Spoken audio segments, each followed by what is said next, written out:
Formal nang umupo sa pwesto ang bagong Regional Director ng Police Regional Office 7 sa isinagawang Change of Command Ceremony noong ika-6 ng Abril sa Camp Sergio Osmeña Sr. sa Cebu City.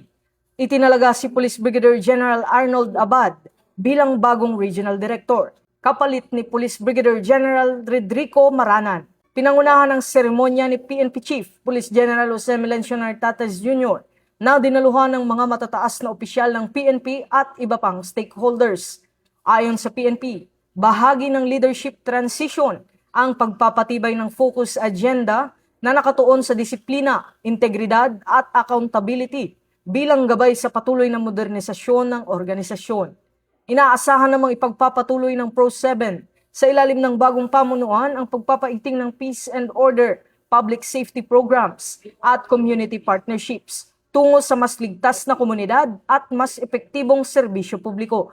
Ito ang bagong PNP para sa bagong Pilipinas. Serbisyong mabilis, tapat at nararamdaman.